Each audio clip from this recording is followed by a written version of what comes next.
In 1996, a ranger flying a helicopter over Death Valley, California, spotted the minivan in the wash near Anfield Canyon. That was ominous for several reasons. There was no road leading up to the spot, and the area wasn't passable without a four-wheeled vehicle. After investigating the vehicle, park rangers determined that 4 German tourists, a man, a woman, and their 2 sons, ages 4 and 11, had last rented the minivan. But there was no trace of the family itself. Their remains were not found for about 15 years, until Tom Hood, the physicist-turned-adventurer, retraced their steps.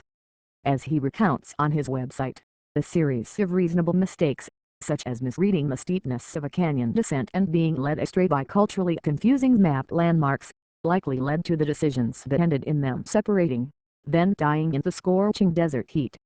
Photos. The Hunt for Lost Cities. The story reveals how easy it is for people to become hopelessly lost in the wilderness. Humans get lost in part because we don't pay attention and have lost ancient ways of reading the environment to navigate. But humans' wayfinding abilities are also less precise than the abilities of other animals. While innate navigational ability differs, just about everyone can get better, said Daniel Montello, a geographer and psychologist at the University of California, Santa Barbara. Ancient tools. Historically, not getting lost was a matter of life or death. One wrong turn could lead to a hyena's den or a nasty death from thirst. As a result, all indigenous cultures navigate in part by tracking the sun or the stars' positions in the sky relative to the fixed start-go-lattice, said Tristan Gooley, author of The Natural Navigator: The Experiment, 2012 and owner of naturalnavigator.com. Those cues are as good if not better than a compass in many situations, Gooley told Liveance. For instance, Polynesian seafarers track direction using ocean swells, the natural rise and fall of the water caused when a huge storm generates waves deep at sea. Because swells can linger for days, they can reliably be used to fine-tune direction, Gooley said. The Polynesians can track up to 8 swells at a time, he said. The 9 craziest ocean voyages. Both land and sea bear traces of long and short-term directional cues. For instance, grass may wave in the direction of the winds on a given day, but a tree may lean toward the direction the winds blow over long periods of time, Gooley said. Use it or lose it. Human mental mapping stems in part from a brain region called the hippocampus, and studies suggest it can be strengthened with practice. For instance, one study found cab drivers in London have bigger and thicker hippocampi than the average person, said Colin Hellard, a psychologist at the University of Waterloo in Canada and author of the book You Are Here Day, 2009. But the sense of direction may also wither with disuse. Small studies have found that using the GPS for just a few hours seems to impair people's navigational skills in the short term, Montello said.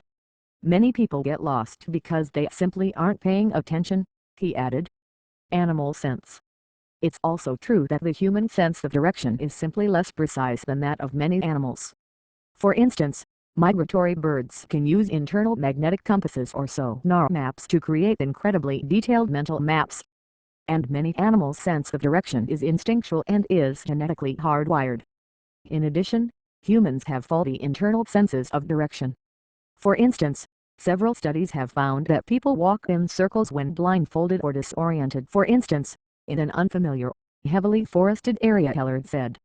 African desert ants, by contrast, can't march in a straight line for miles. Album, stunning photos of the world's ants. Photos. Marco Polo never got to Asia and more history myths photos. They have this prodigious ability to keep track of where they are with respect to their initial starting point, Beller told Liveance. They have a very accurate internal odometer. But while animals' sense of direction is more precise, we have a much more flexible wayfinding ability, Montello said. For instance, migrating animals travel thousands of miles but usually go to specific, predetermined locations. But humans use landmarks, directional cues, a sense of how far they've traveled, as well as myriad other cues to go vastly more places, often with no prior knowledge. We travel much wider and farther than a lot of other animals, Montello said. Tricks of the trade. A few simple techniques can help avoid getting lost. A common way that people get lost is the environment looks different in a different direction, Montello said. So when forging ahead on a long trek, It's helpful to look back and take a mental photograph to visualize the area from multiple orientations, Montello said. Paying attention to visual landmarks and using dead reckoning, tracking of their speed and orientation, are also useful, he said. More from Liveance. Top 10 Mysteries of the Mind. The 9 Most Bizarre Medical Conditions. Top 10 Most Incredible Animal Journeys.